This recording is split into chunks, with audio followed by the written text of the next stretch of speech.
Danny's is the one we're doing this afternoon. But he might have done more than one, or is this just a one we threw up there and a bunch of people could lead? Yeah. From which one? Read those We're articles. supposed to do each Right. Yeah, I can do it. Okay. Are we ready to get? Yeah, I made a Google Doc and linked it. You already? Yeah.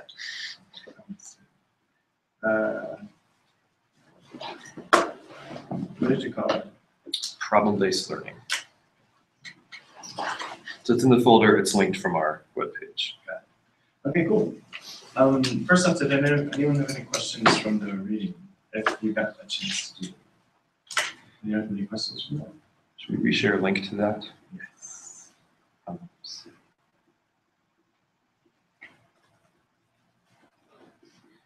I can throw it up on the back. Okay. Yes, Daphne, we started putting Yeah, all of that us. one. Okay, it's okay.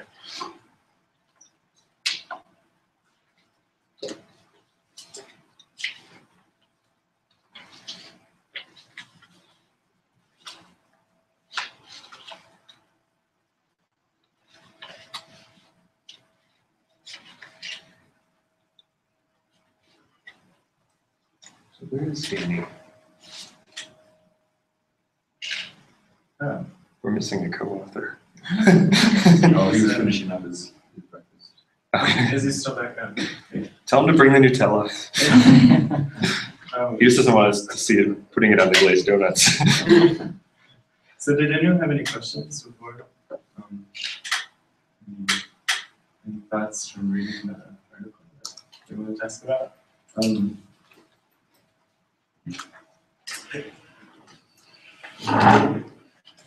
Did anyone think of any problems whether sort of reading through? Like that's what I would hope the session would turn into, is more of a build session where people kind of maybe get in groups according to some of the classes they teach, and then you could talk about different problems that you might give your students, and sort of start to make a functional problem that can be really useful. As I was coming this morning, I was trying to think of problems that I could use in my post-total class. And the thing is that every problem I came up with were things that required too much rich background knowledge. Like if I really wanted them to, they're kind of analytical problems, which can easily be focused, like, you know, how long to hold this note kind of thing. But the thing is that you needed to know too much to be able to answer. Like you needed to look at too large of a context. So that was the issue that came up with. In other words, without guidance, I suppose guidance could be part of it. Yeah, and especially if students get to a conundrum. Like, and this is one of the kind of the joys of embracing like a PV problem.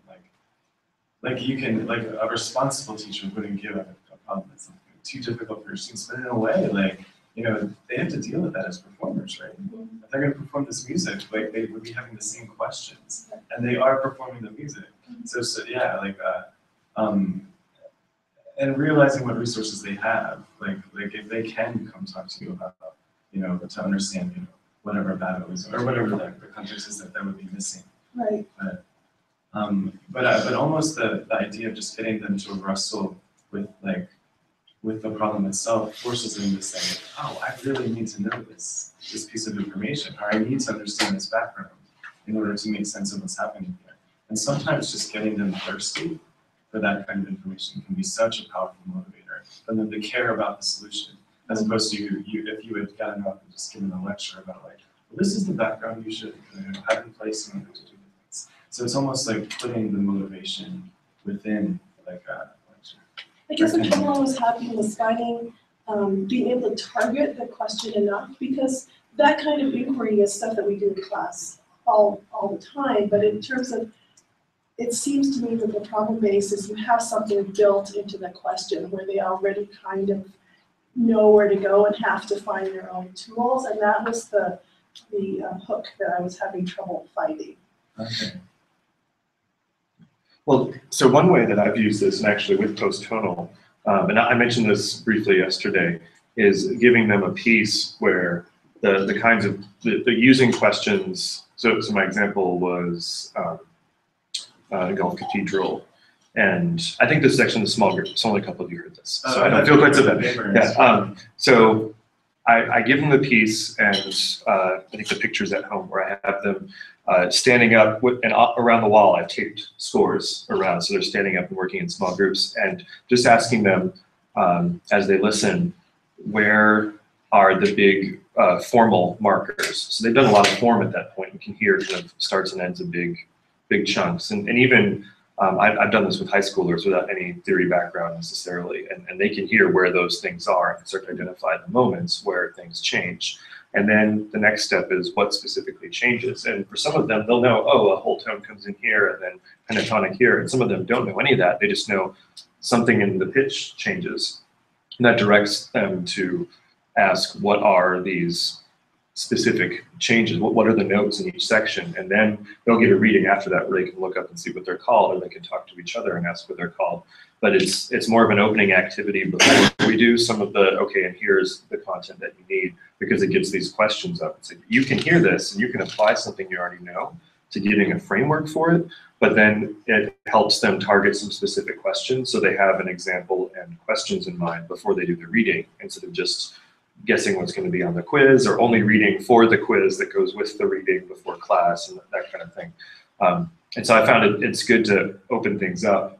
I've definitely had classes where there are enough students that get anxious when they don't know exactly where things are going, or they're doing something they're not quote unquote prepared for, even though they need to, like I said in Delaware, they need to learn how we have to make unfamiliarity familiar to them. We need to make discomfort something they're used to. But there's some that really resist that, and it takes a lot of kind of slow, gentle coaxing and coaching to get them to that point. So until we get to that point, sometimes I find it helpful to just use it as the opening activity. Like, what do you already know that can help you with this piece? And then target some specific questions so that you're going to the information I give you with those questions in mind. And then after you do that with a few pieces, they kind of have different emphases. They start to, get that content, and then you could give them some, like a bigger PBL problem at the end, where now they're prepared in a sense. I mean, I think there's research in favor of this kind of, doing creative synthetic analytical work as being good for building that knowledge, if the students are willing to go through the work. But there's also research, and Tim, were you talking about this yesterday, where like you need that base of basic knowledge in order to do the creative synthetic work, because you need to base it on things that are already in memory. And I shared a link to some articles. Appropriate. That's what the Right. So scholarship on creativity emphasizes that you're not just making connections. That is a dinosaur. That doesn't make any sense. That's not creative. But if you make some connection that has some basis in fact, like you need some expertise so that you can judge appropriateness. Right, and so it's that balance back and forth, and I linked to a list of articles on PBL that I have for a class on the Google Doc and on Twitter. The Twitter and the Google Doc. And one of those it's from the mid-90s, so it's a little old, but it's critiquing the use of PBL in like medical school, where there is a lot of content that really does need to be memorized, and finding that, in some cases, they end up getting through less content because they have to spend a little more time, doing this back and forth between the creative thinking and the memorization. And in some cases, maybe it just is appropriate to have medical school be a place where those who naturally can do this, don't wash out. I mean, I hate that educationally. I don't want it to be a situation where people wash out and the ones left standing get the degree, or, but there's definitely some areas where PBL doesn't quite get where we want it to go. But actually, that's interesting. I'll have to read that we had on the middle school thing, because the thing that stuck with me is most post-tests, it depends when you do it. So it's true that in PBL you don't get to cover as much content, but 3 years later or 5 years later, people who did the PBL remember what they covered, and everything is gone. Like the students, and it's the content versus depth problem. Like if your mentality is coverage, I mean, we struggle with this all the time too. Your seniors, not even once they graduate, but your seniors, how much do they remember from what you taught them? Right. I know I taught students how to do things, and then a mediocre student failed their entrance exam or whatever, they're going to grad school, and you're just like, like, so I think even, but even good students sometimes will like forget things that like, we spent a month on that, like how could you not? So I think the trade-off for coverage versus depth is really tricky no matter what. Yeah. I was gonna add, just thinking back to what you were saying, Daphne, that, I think a traditional approach tends to start with giving the content, and then the relevance only gradually becomes more available to the student. Whereas with PBL, you would start with the relevance and eventually work your way to the content, so it kind of breaks that relationship.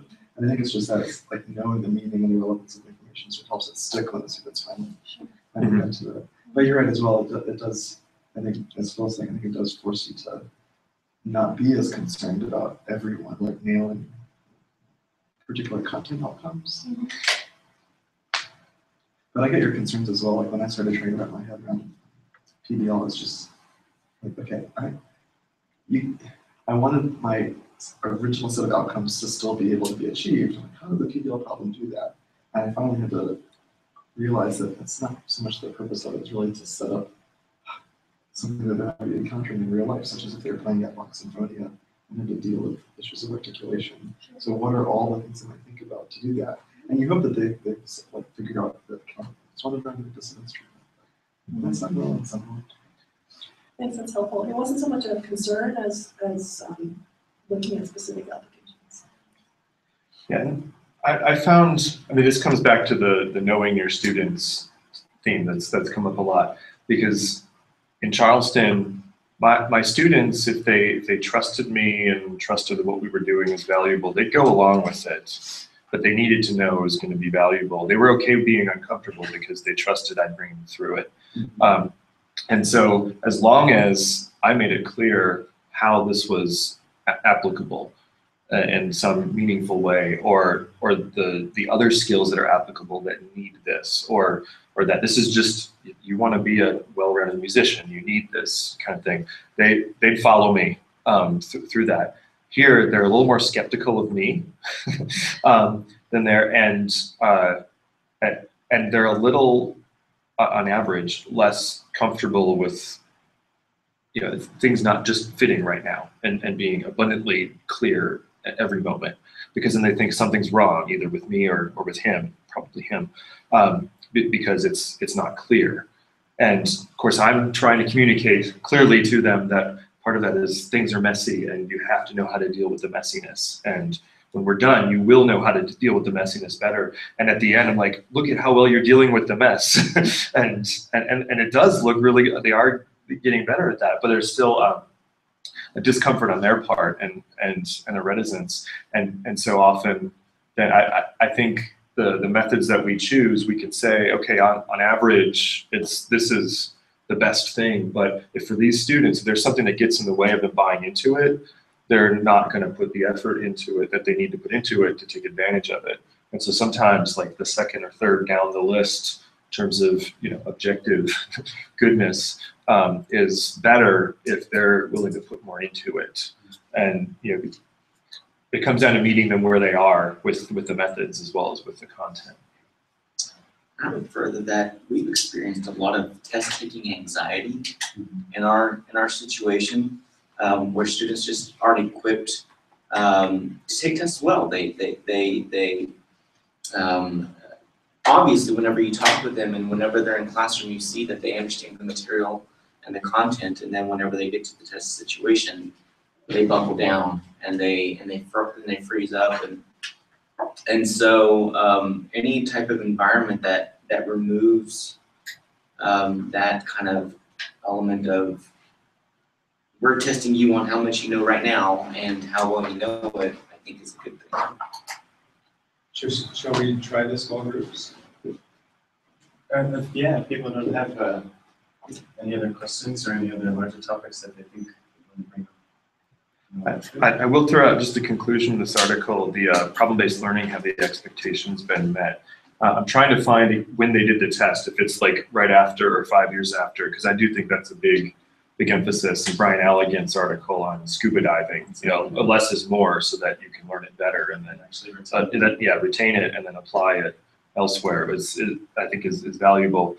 Their claim here is that where is it? The graduate of PBL is not distinguishable from his or her traditional counterpart. The experience of PBL can be stressful for student and faculty, and implementation of PBL may be unrealistically costly. Now, because they're dealing with med school, they're dealing with people who have done a really good job with the lecture, homework, tests, focus on memorizing content model. And that's definitely something where I know Eric Mazur, teaching at Harvard, had a harder time winning students over initially until he showed them objective results to something that wasn't just lecture, homework, test, because they've succeeded with that. When you take that out from under them, take out the familiar thing they've done well in and gotten good grades and scholarships in, slide in something else that's a little uncomfortable, it can be hard. And so I found honors students and students who have done the really high, like they often have a little more trouble adjusting to it than those who were homeschooled or who became from the school that like they were okay doing something different than what they had in high school because it was kind of, yeah, from their perspective, they come along a little more easily. And so it may have to do with the students in terms of the stress for student and faculty. But yeah, just something to keep in mind, and I'll look in later, we can all dig in as we want to see where exactly they're testing, distinguishing between the PBL and the traditional grad. But it could be these students are, if they're the ones at the quote unquote top, that they're just gonna do fine no matter what the method, at which point, okay, let's just make it easy. You're gonna teach yourself anyway. What did it test them on? I don't remember the details of the test. That's what I was trying to look at.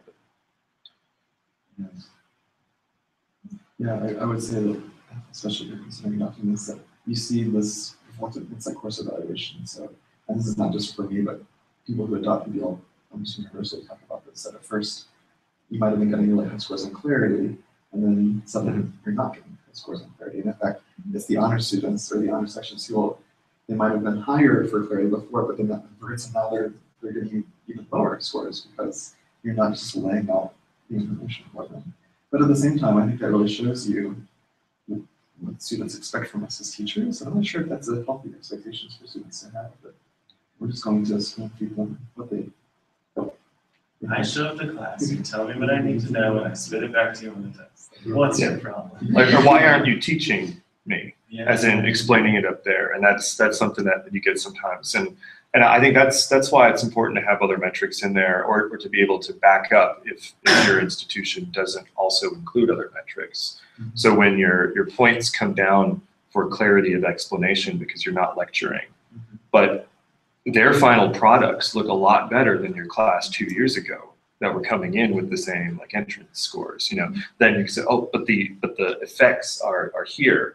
And, you know, we're a neoliberal society. Whether we want to or not, we're in the business of customer service to some extent. And I think that really just comes down to selling students on that process, showing them those results, being transparent about the reasons behind it.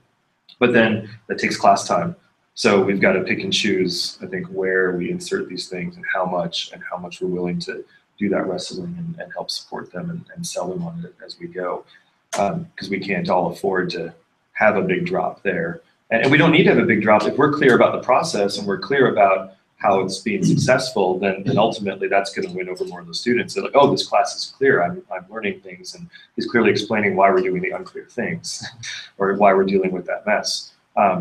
But sometimes we just like, oh, but you've got to learn it. So we've got to do the thing that will help you teach it. And then we miss that opportunity to really sell them on that.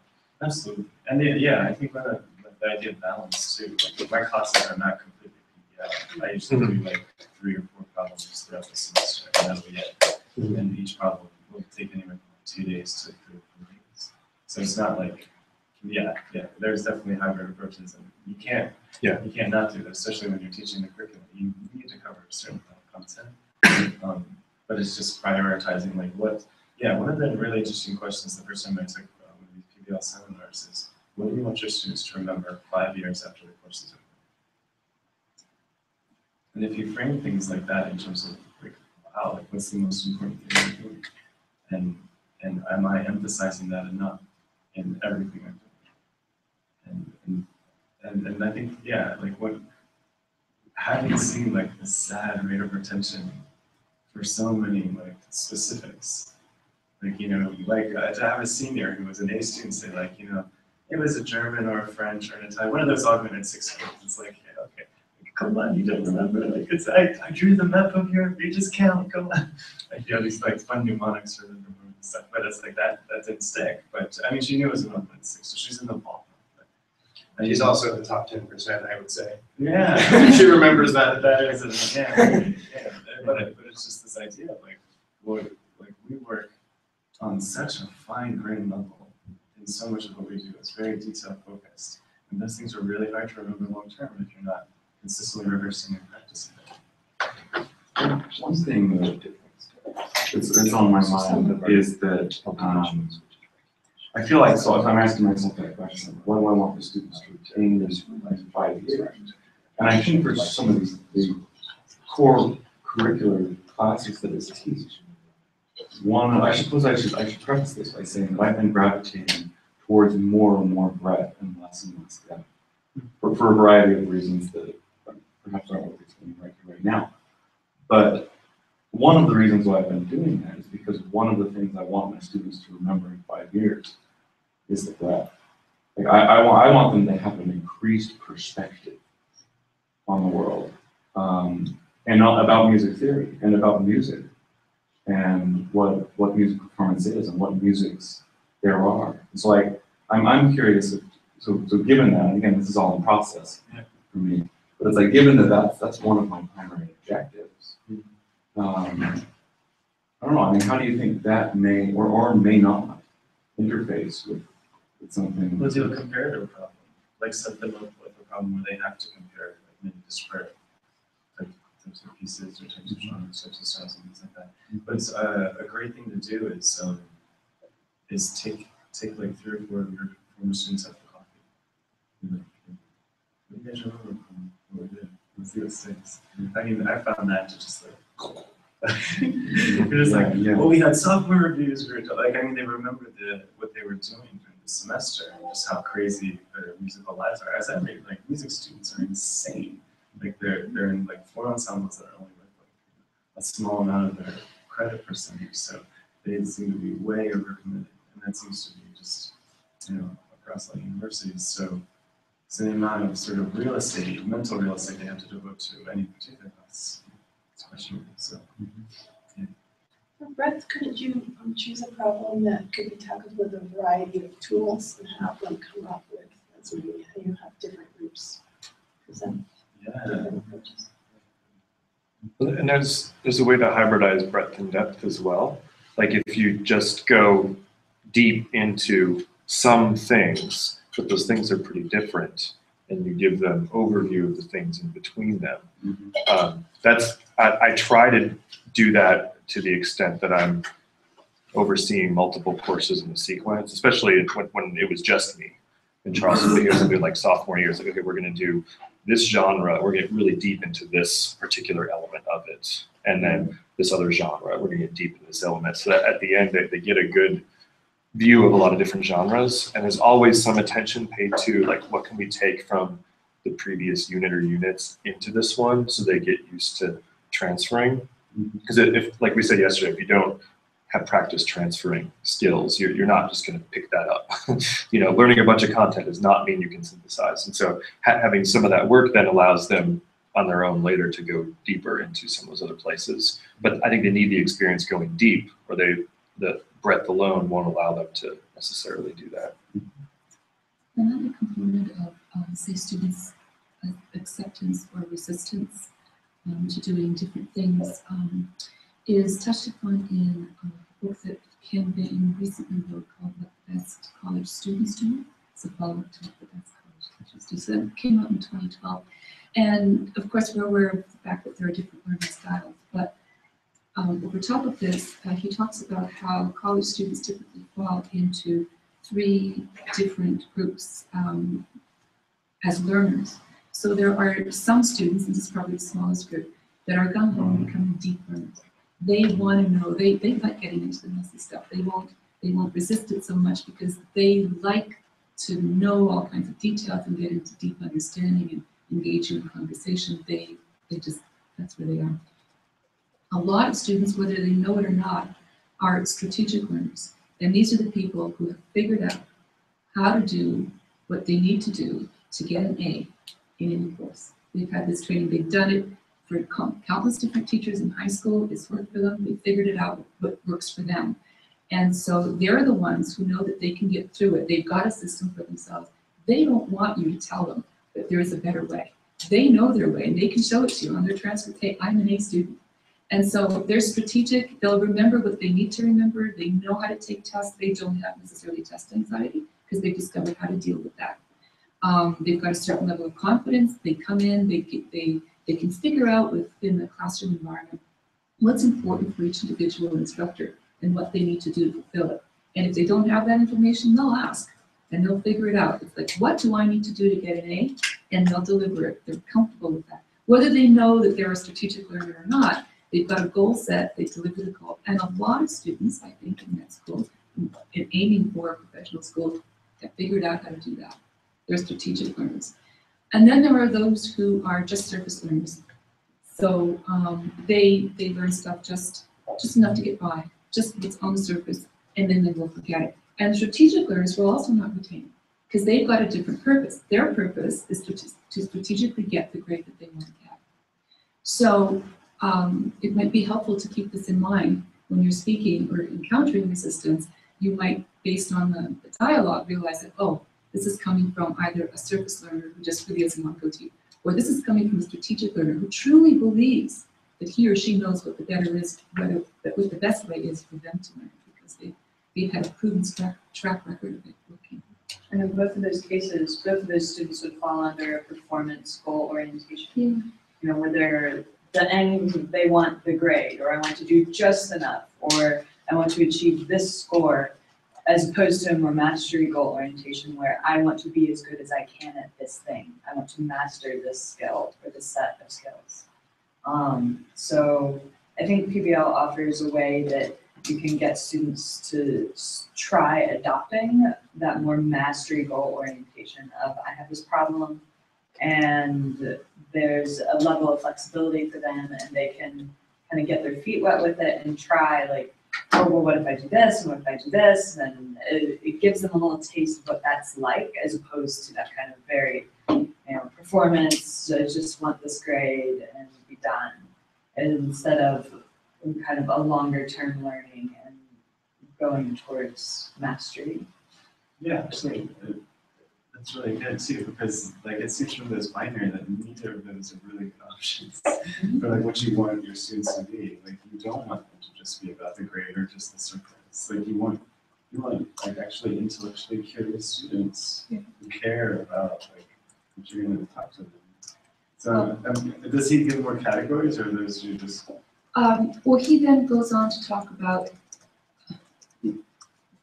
what this means to be, the best, what is the best college student, right? So he's got lots of anecdotes, a lot of interesting stories, but it is in the end all about retention, right? What does it mean to be the best? Does it mean to be, to get an A in all of your courses, that to be the top student? That's not what he's talking about. He's talking about people who've been successful in their lives and can point back to, well, how did this successful person in life, what was their life like as a student in college, in terms of what they did? How did they learn? How did they learn to end up where they are? Those two things don't necessarily align with, well, what grade did they get, or how well did they, what their transcript looks like. It came up yesterday that like what are we teaching when we teach music theory, and one of the was said is that we're not really teaching the discipline of music theory, we're not teaching our core music theory classes. So PBL is one way to address that by actually proposing a real problem, and one might think that the goal of PBL isn't to necessarily, in all cases, learn some specific content. It might actually be to learn what the problems of the field are, be able to re-articulate them or state them, even if one doesn't have a good solution on this point. And in some ways, that could be even more valuable for the students. Well, and it seems to me that, it's in a sense of learning the profundity of the questions. But that's a learning objective, not necessarily absorbing the answers. Yeah, we'll talk a little bit later with assessing PBL, but often when I have students construct their own final project for this kind of thing, usually one of the learning objectives, and that they need to make a grading rubric. That's one of the learning objectives is you can formulate a good research question that's manageable and in line with what we've learned, and that actually is a more important long-term skill than some of the bits of information we give them, especially if that information is look-upable in the future. And the more they engage it over time, the more they're going to memorize it anyway. If they never engage it again, then of course they're going to forget it, but then maybe that's okay. But those kind of like developing questions and communicating well and lining up an argument, taking complex information and stringing you along in a nice, clear, those are all really important learning objectives, like across the curriculum, and we can really start helping them in theory class, especially if they're doing theory before they do history in the music sequence in a lot of places, to start getting their art, which is kind of lived in the practice room, and their intellectual thought, which is lived at their desk or in their classroom, really pulling them together and allowing them to reinforce each other. This is another good way to incorporate the running across the curriculum idea, and giving students the opportunity after a problem and after they've kind of worked through everything, to then reflect and ask them to write about the experience and write about their takeaways. And I know for me as a teacher, it's so rewarding to read these. And we ask them for like a page or two, nothing like super strenuous. It doesn't need to be like 5-part essay or anything. Just what did you get out of this, and how will you be able to then apply this to other classes, to your instrument. Just kind of ask them these big, broad, open-ended questions. Ask them to reflect, invite them to reflect, and they'll surprise you. And I think by asking them to do that reflection, then they are actually taking the time to retain and think and really process what did I learn? How did I learn it? How can I keep doing this? I keep mentioning that book, Make It Stick, The Science of Successful Learning. I tweeted the link, I didn't get the Google Doc yet, but one of the things they mentioned, they have kind of a handful of things that they keep coming back to is being repeatedly demonstrated to promote deep and long-lasting learning. And one of them is like after the fact reflection, because that it prompts you to do some repeated recall, which is another one of the big things. It prompts you to do some synthesis. You're building associations between that new thing and other things, which means that anytime one of those things gets activated in your brain, it brings the other along with it, and which promotes access to these things. And the ability, and then of course we all know when you write something out, the holes in your logic become very apparent. And so when you have to sit down and do that, then it prompts you to ask a few more questions to make sure you solidify that. So that's a really important process. As part of the questions you ask for that, you can also ask not just what they learned, but what problems came up and also what further questions do you have, because that also often starts other things going. And a fun way to situate that particular kind of reflection essay is to have them write a letter to incoming freshmen for the next year or something like that. Write a letter to Sally Bootlayer or something who's coming in, and tell them about what theory is and what they're going to use, how they're going to use it, and helps with their given situation. And say you actually convincing them to use the data. Or you have the option of actually.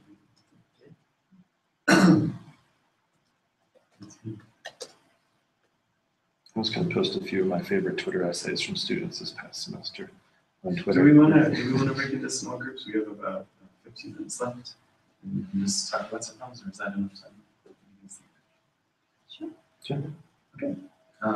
So we can organize this. Are there any classes in particular that people are currently teaching or going to be teaching that they want to talk about? And we can see like first year, second year, world skills, written, caprice.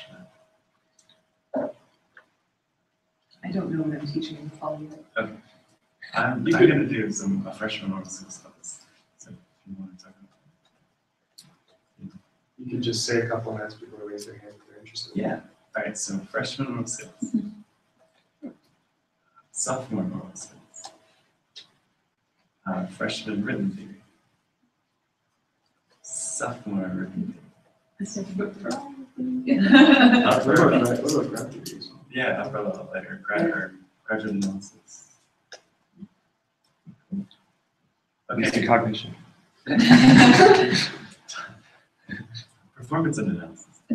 Come on, that Was that interrupting? I kind of have a lot of, I mean, I'd be more interested in exploring either freshman theory or post-tunnel as, Okay. either one. So Yeah, what's up? I kind of figured there. All right, so if you want to do freshman theory, I guess there weren't as many hits for that actually, so there were more for sophomore theory, actually. Sophomore written, I think, at the most, is that right? Raise your hand if you wanted to do sophomore written. Do you guys all want to sort of talk about that in group? Sure. You want to defect to, I'll also. Should we include post-tunnel with that, or? Like, Yeah. You can. okay. All right, so I'll do freshman oral skills over here. If anyone knows, how many people wanted to actually do that? There's no people who did recently. I think he just did software. I did for, yeah, that'll be a different, I don't care how we do Or we could do like one problem, like as a group, and then like switch to a different class and do this group. We Do we have time for that? I don't know. I think we might get through more if we do multiple groups. Okay, so maybe it's just split into two. Freshman and sophomore. Is that cool? Freshman and sophomore? All Cool. right. So freshman over here. Sophomore. The sophomores over here? Yeah. Okay. So those following online, what 1 year for each?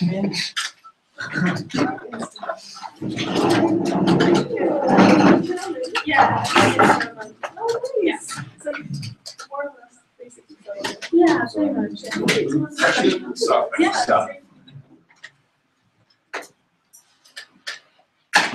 So are we doing specifically sharing? Well, the keywords there are virgin and killers. So can you tell what this piece is asking from the tweet? So here. You're more just comparing oral skills? Millimeter clash, unaligned desire, virgin Yeah, power, sure. 3 + 2 + 2 + 2. So we're talking diatonic harmony, counterpoint. So should I know? I don't know, I'm just wondering if anybody can do a piece, just for the tweet. Just introductory. Yeah, right, exactly what she said.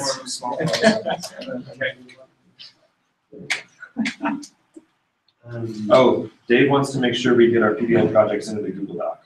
Yes. Small, so I've got a thing for small groups discussion, and then.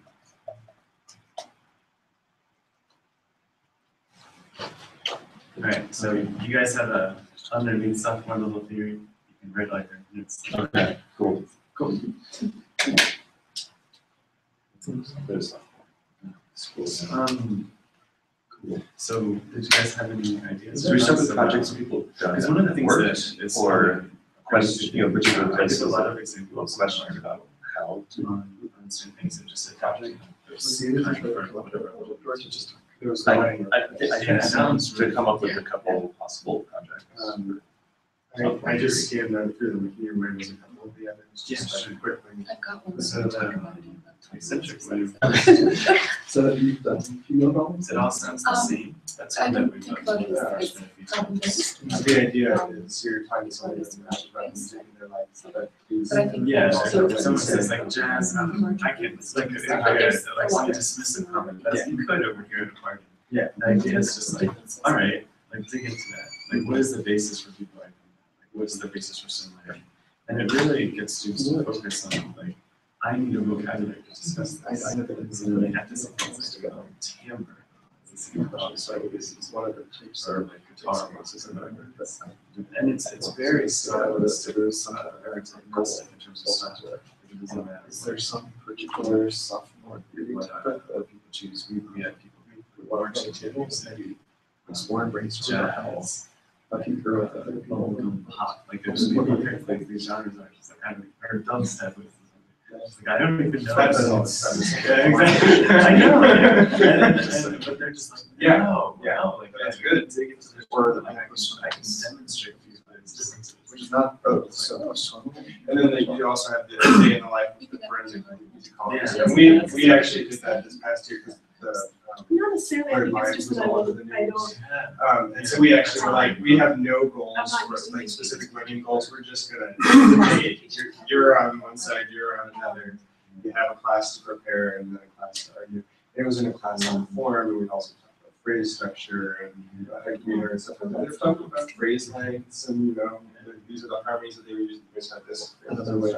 So even though we didn't actually We directly. have a big control problem. And of course, that's not all we talked about, right? Segmentation And other things too. Yeah, sure.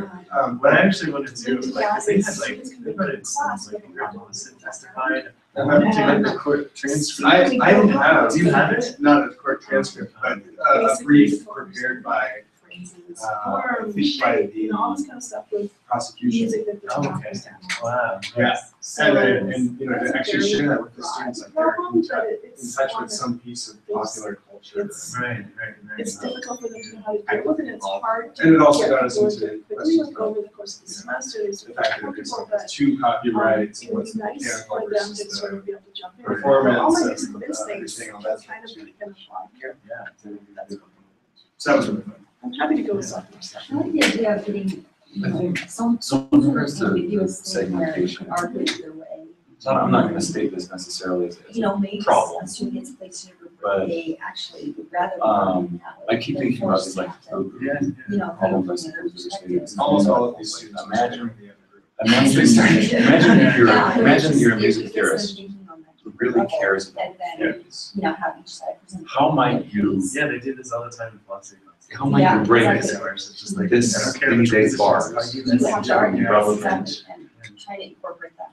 into At least in my 4 to 8 experience, I was relevant, and also I don't know, That analytical was like not a part of it, chunks. you know, it was just those. That's a really terrible way to say it, but. I've never. I'm trying to think of other debates. But also One like what. interesting thing would be how to style this. Or like. Where students some don't students are like, class and they- you should some of them will definitely do this learn reinforcing, classical right? music So go every class And that other they students, can. you know, you should not learn that the five has to come after the So, four. I don't know if You this can do is that even with PBL just or 1, 4, 5, and 1. IDEO inquiry based, that they're always Where. overlapped in my mind. Or genre, right, exactly. So the blues is like the. I find it really helpful to get them to learn something about segmentation, otherwise they can And say maybe something it- or they don't know what to do.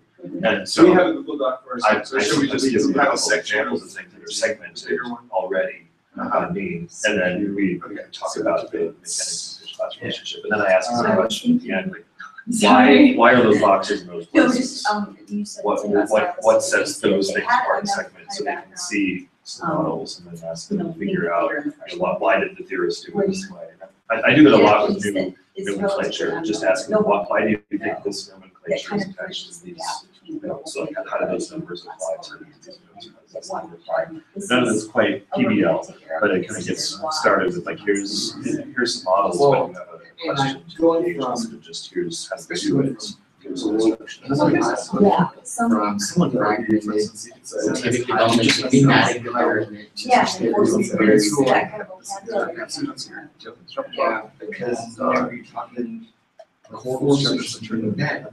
They can see that they're The the same same. actually gives us a how these frameworks give us a sense Yeah. of which is different. Because you It's have not Beethoven. circle. Is Right. Beethoven You could say like classical composer or Exactly. which That's excellent. Yeah, I mean, Or. for those, like, and you know, what you really wanted in a question like that is kind of just special that.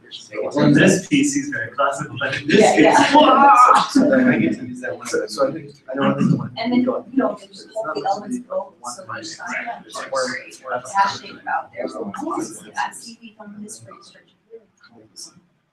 So do you get to orientation to the You can't say That's a good idea. at the beginning of the Here's debate, another- they have to take Well, I a would give position them Well, so that they can. to have a piece that nobody knows what it is, or what your order was, and then And eventually say, comes. okay, you Maybe need to one decide of the to, more obscure pieces. you have to perform this on your Your son, your singer, you have to. And then we have to And say, come up with add some more more of that. exercises. Oh, this is. Um, Wow. and That strategies for learning the song other than just rote. And, you know, have the whole drill. Yeah, This if, is what- if it was in class and they, and you, like maybe Kelsey's method of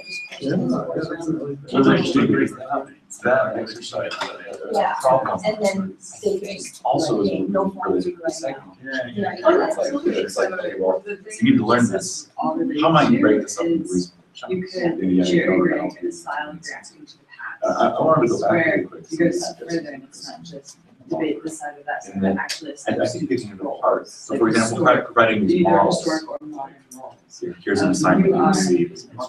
Yeah. Here's the way it Sounds happens. good. You are. I think what's actually going on there is providing the students a What would little this bit of person have thought expertise of this? And by that's going seeing to the debate model, as that and that person. then facilitates Which is what back them to the approaching the past problem allow. creatively, And which is what we've talked about several it's- times. students is are you can't really really be into creative. it, and it's that kind of role playing of you have to be I this think providing a person, model and that here's does this that. It's an important piece. question for you. What You know, is- or what like is it you're a about music them? critic writing for And then what are this, they- you know, music paper, and whatever. But I don't think What they did you perform review exercise of because that this? forces them to employ And whatever tools they then thought, what and it happens also is helps, that it helps based them on with what they roles don't the students know. are And if assigned, someone it'd be comes up with like, a better answer, well, I definitely think this, and then other students are like, we're all going to that camp, then another. And student Devo is is like, you are going to Just ask, you know, what's the main blog motive, and then, you know, so they're getting 0 and 4 on it, but then I also asked them, which area. What were these people all about? And it's something like, oh, wait, and it starts to sound fun, then they're starting going back in their memory and trying to draw some associations and stuff they've heard, like, and why did John Williams, who knew this piece, use that motive so prominently in the Sorcerer's Stone, Secrets? You know, because I think it's in thinking about like, hey, this, okay, this is a weird, like, some of them, it's really cool, it's really ugly piece. Why does it sound the way it does? Yeah, but it's that opens up music connections, because we can take that Or into a even movie, and they know exactly why it is there, and they bring that there, because you have that related to Times versus your. these rich thoughts and things.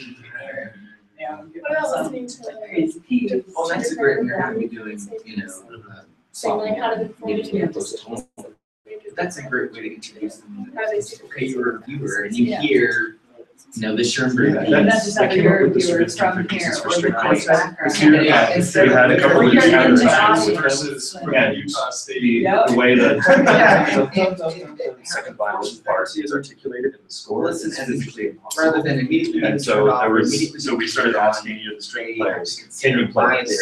And, well, no, so what would you drop? And then listen to the recording, which was well timed of a recording, but the second violin basically didn't do any of that stuff.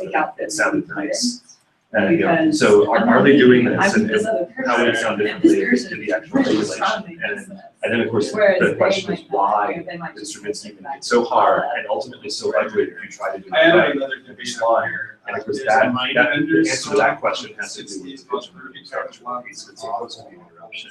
So it's pretty much also got to that Based on point, but it's like Valenci's tying the articulation to the pitch and rhythm, and something that, like, it might just, oh, I ignore the last few notes. Anyway, is there Theory actually process, which we often do up to that point, say, no, no, no, okay, you violin out, try this. Can you do 4 up bows, marcato action, fortissimo? No, you can't. Yeah, like I think. So what would you do, and how it sounds? Okay, and so anyway, So they're both, it gets, I mean. and then when you say, do different pieces well, for how different would instruments, they all have a chance to be correct experts. This one has so much more textural interest and much more flexibility, and so there's some things to. This is a moment of When I You was know, starting with thinking about freshmen, segmentation. you could introduce, especially if they either haven't had music history yet, or if they haven't had a lot of exposure to a wide variety of different art. Approach. You'd say, If we were to like, approach you know, it, you give we them would a not bunch think of that, music like, to I'll try, say and something give them for some of these pieces. and then you can give them. I would not ever think music. of bringing You just can give a them kind of like circle, some but other kind of. because in a sense, that's really not music something theory. about, Like, so what we, I can think of But- it. but- That's used to be. Because that's not the problem. They have to score So, we make shaker drums. That's just, but that's just all of these tools are actually, when they're used well, are actually, what is the problem with this piece, or what is, like, what was the compositional issue? And so it actually, let's just do a circle one note, like, 5 minute warning. here. Why is this like this register? Projects. And and they know your asset, because they're the and since some of them go in. So there's Especially in those, terms of kind of music as, for every, you know, every. in our jobs and kind of cultivating these musical entrepreneurs. It's difficult to imagine what. I thought that question was Because how do they go home with the dinner table on Thanksgiving or whatever and talk to grandma about what they're doing in college? What's music theory about? Well, maybe we need to Maybe give projects so to three, four, consider that down, and Send into them down that to type of E flat. situation so and where, three, well, four, okay, seven. give them some And teaching then when it comes situations, back okay, you're later on, teaching, Um, some of well, them are it's gonna actually be switched elementary classes, educators, then the you're lower teaching, grade, teaching in third yeah. grade. One What- of the projects that I give my If I students is circle an this and individual said, graded why is project. why is after a it's unit, also a textual change? And the modes, but pentatonic scales, that wasn't the octave problem, was scales, there's all this, ultramode A, scales. they have to recognize. it's Assume a that you're working B, with a you private know, they student have to know piece who one, understands what they computation, request them understands to major make minor it scales, but doesn't know C, anything they about have to kind of look these at the text scales. and realize, How do you oh, there's explain something else being done. I mean, half the time, even when they oftentimes know there's a I'll motive, they don't even notice that scenario it's the of, same, like it's um, eight, like it's so you have transposed to come up triangles, with, so, but it's there's split. like two writing So they don't processes. even notice it's the One of same them pitch is classes, so I was you're thinking, transferring you know, to the that's not a, college if and I you're gave trying them to that do problem, they the would not kind of look at me and go, I would have to, And then you go home at night and your roommate goes to figure all about what you learned today. I don't Well, want. The same topic. One thing They're that not. is that maybe that's not. You know, and how You was know, it? Or maybe, the best way to learn something is to teach it. you know, So, there and needs to then, be some other. and it's not a process, but you're asking about it as well, because in, One of the things on the that, top side, we- they already they- have given a whole bunch of rules, and Still see when this, you, we do when you that, try to apply he's it got a to thing called a DOTI test. a And composition, it's actively. in the Oh, sense yeah. that kind of reasoning is deductive. We're essentially. Whereas like, when you get come to people to think post-tone back to repertoire, the, every piece is its own some very composition, deductive set thing. rules, right? Basically. So that it's very much is a tonal inductive. music. And You can sing then along with it, state, but that's like sit very back active, and say, just okay, the right what way. comes to That me informs you a lot from about this what's piece going is on. not anything we can So say. we're gonna have our students. So they probably can piece of music recognize they like, it, could be whatever classical, else could be pop, whatever in genre. a deductive way. Figure out But the you're DOTI asking them test to for do it like a portion of inductively. that and then teach So, I that mean, to you a could do composition. exercises apart If it was from, like sing along with it. from music, just to train them. It shouldn't take more You than could do an it with hour, but something like, you know, that's like teach it language, to a non-musician, just get them to and, actively sing you know, along get them to with what the analyze piece is a saying. paragraph And from, as a you know, way segment it then for you get different to reasons. have it. Segment a conversation or an interview or something, so you could just train that too. It is, yeah. It's a- And then yeah, say, okay, it's this is the what skill, you're doing. now we're going to translate it and do it musically. So they train the skill without thinking tonally, because the only way they've been able to do anything is in tonal. And they're trying to do the There's tonal so much stuff, of that. Yeah, some and of it's the not, stuff- music's different, it's just a reasoning Project-based process, learning opposite. tends to focus more I also on said, the this is a problem, you're working on this project problem. But for 4 semesters or 3 semesters, they come together, every piece they encounter is another So there's no, but it doesn't. finding that salient feature in terms of. Wait, what one does person this explains like impact that it has. So now, problem-based learning is. Which we don't, we don't have to have this piece of let's say, That's of course, what project-based. one piece of love teaches the box major grade, which is one. Exactly. And there's a one on a pedal, but then there's a satisfying moment where the pedal finally gets to G as it passes to F. And the chord But finally again, get that you could say structure. that that's a. And I find that to be. It's reflexive. So I'm excited about this. No, no. And I was like, why is this so satisfying? Say you're a music therapist, but it's appropriate therapy to use to this place. Or which of these three pieces is best for using in a situation where Approached by someone someone, is, finally, G is a G used from your F, partner. F, and you finally hear that someone approaches it. Which of these pieces is appropriate for that therapeutic You situation? know, so that's. And how would you direct their attention? What would you tell them? How do you play? Um, That's awesome. That's, and that's a transmission. And so even the pieces we have, or small pieces about class. The problem of the piece, we have to pass over, right? And so if we help them see the problem, it's not only what they want. but This might be appreciate it. further on. But then all Here, these further, just but you could have, you know, give them a scenario about you're coordinating a concert for this event or for this type of audience. When you have something subtle like that, it's really hard In to what order and why? help them discover, Because something because that at least if I was has impacted, to you just be tell, well, no. If you just tell them, area. they're like, oh, yeah, Big that's a project theorist, was, right? okay, you I mean, could go and do a so- job interview and then ask you to play recital, what to program. It has to be able We to have to play know the problems of the curriculum, a the use pianist of all on short things notice. that. You know, it needs to cover a broad range of repertoire styles. And What book is up? to emphasis that something should be unaccompanied, something should have accompanied. How do you program that? You have to explain Before. play. Like, and most undergraduates do similar stuff, right? So they write wrestling, unless their teacher's just like. Right, right, but here they have, they can talk about a repertoire that isn't there. And also, what's so great about PBL problems is Why are that we doing these like so often this piece that is. So even if I have like really strong feelings about it, I'm only like a percussion. Only makes it so like it has to be like cutting it, And it's that's like, different. and a huge instrumental setup, and like pockets and That's else. that's what being in studio. I love Learn really make decisions on pieces like of pieces like of very time little and programs reasons that when like you're in studio. calm down and What like your getting these different perspectives. development where you are So, technically perhaps. helpful than if you would have sort of Or just lectured even like, music. there's lyrics in the repertoire. And then Well, all it's the different. I think that's And folk will you recommend it? I have different answers for different people, whether they're students or. We are actually, yeah, so. I guess it's. Yeah, we got lots of stuff. Yeah. Students and how to identify those problems and not create ways of articulating them to. Those triggers, That could change the whole direction of. Oh. Appreciation for. I don't even know where this came from. We're already pushing into our break time, so just like. Okay. The 5-minute warning is, Yeah. it's gone to 7 minutes. Exactly. Yeah, and it's like the same, like, Yeah, I think sometimes like, it's, you know, we tend to overthink and it's gotta be something big. And it could be as simple as, you know, instead of writing an academic paper, it's like, take a piece from your perspective recital that fits something we talked about this semester and write a program note. It could be, summarize the piece we've been looking at this week in exactly 140 characters, which I find really, especially once you've done that a couple times, you know, the Twitter essay is really good at getting them thinking about how to be concise but still say something. And when you say exactly 140, not max 140, now they're thinking, how can I use every little character? What are all the different ways I can say this? Because I need a word that's 2 letters longer, or I need to make this one shorter so I can put another word in. And that really gets them thinking about how they're communicating those details. And some of them find it kind of cheeky and cheap for a while, but seeing the progress over the semester and communicating that to them and saying, okay, now this is your thesis statement for that paper. And you should have one of these, like in each paragraph, you know, should be like, you should have a clear, concise, succinct statement of what you want them to come away with in this form. So use this form in your writing. And it's nice because it's really easy. It's really small, but some of them take an hour or 2 to write a single tweet, you know, because they want to get as much in as they can. And it's just really good exercise. But it's just a really simple one. How would you communicate this to someone who doesn't know the piece exactly for 40 characters?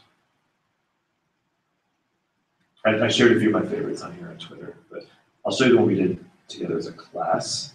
For Julia Wolf's Anthracite Fields. We just illustrated the process of the minimalist movement in the tweet. And yeah, I was really happy with how it turned out. We could have spent the last 20 minutes of class kind of like, how could we figure this out and take advantage of the form in the way that communicates what the piece is about. Hey, welcome back. Hi. So we're taking a little break or? Yeah, Okay. I think we probably have like 3 minutes left, maybe 1. 30 seconds. That's nice when we're all doing the same session. We can be a little more flexible. Let's catch it. I'm gonna make sure you back here. Yes. Yes. Oh, We chatted a we little go. bit. Okay. Yes. How are you? How are you? We'll probably chat some more. Yes, is that way for me to Yes. I think Megan has an adapter. I have one in my office. I can go grab the. Oh, you do? Yeah. Okay.